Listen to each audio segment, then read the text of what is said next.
പെരുമ്പിലാവ് അക്കിക്കാവിൽ പ്രവർത്തിക്കുന്ന ലസ്സിക്കുപ്പെ juice corner സെന്ററിന് നേരെ അജ്ഞാത ആക്രമണം. അക്രമത്തിൽ സ്ഥാപനത്തിൻ്റെ ബോർഡുകൾ പൂർണ്ണമായും തകർത്തു. ചൊവ്വാഴ്ച പുലർച്ചെ 3 മണിക്കും 4 മണിക്കും ഇടയിലാണ് ആക്രമണം നടന്നിരിക്കുന്നതെന്നാണ് നിഗമനം. സ്ഥാപനത്തിൻ്റെ വലിയ നെയിം ബോർഡുകളും ചെറിയ നെയിം ബോർഡുകളും അക്രമികൾ അടിച്ചു തകർത്ത നിലയിലാണ്. സ്ഥാപന ഉടമ സംഭവത്തിൽ കുന്നംകുളം പോലീസിൽ പരാതി നൽകി. തുടർന്ന് കുന്നംകുളം സ്റ്റേഷൻ സബ് ഇൻസ്പെക്ടർ ജാബറിൻ്റെ നേതൃത്വത്തിലുള്ള പോലീസ് സംഘം സ്ഥലത്തെത്തി അന്വേഷണം ആരംഭിച്ചു. പരിസര പ്രദേശങ്ങളിലെ CCTV ദൃശ്യങ്ങൾ പരിശോധിച്ച് അന്വേഷണം ആരംഭിച്ചതായി പോലീസ് പറഞ്ഞു. ഏകദേശം 2 ലക്ഷം രൂപയുടെ നഷ്ടം സംഭവിച്ചതായി സ്ഥാപന ഉടമ പറഞ്ഞു.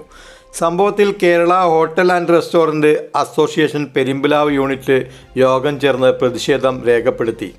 സംഭവത്തിൽ കുറ്റക്കാരെ കണ്ടെത്തി കർശന നടപടികൾ സ്വീകരിക്കണമെന്ന് യോഗം ആവശ്യപ്പെട്ടു. സംസ്ഥാന എക്സിക്യൂട്ടീവ് മെമ്പർ പ്രേംരാജ് ചൂണ്ടലാത്ത്, ജില്ലാ treasurer Sundaran Nair, unit president Vidyamani, secretary Ashraf ടിക്ടാക്ക്, ട്രഷറർ കബീർ ഫുഡ്ബുക്ക്, മെമ്പർമാരായ ഷംസുദ്ദീൻ, ഷിബിൽ, അലിയാർ, ഖാദർ, കമറുദ്ദീൻ, അബൂബക്കർ, റഷീദ്, മുഹമ്മദ് അലി എന്നിവർ യോഗത്തിൽ പങ്കെടുത്തു.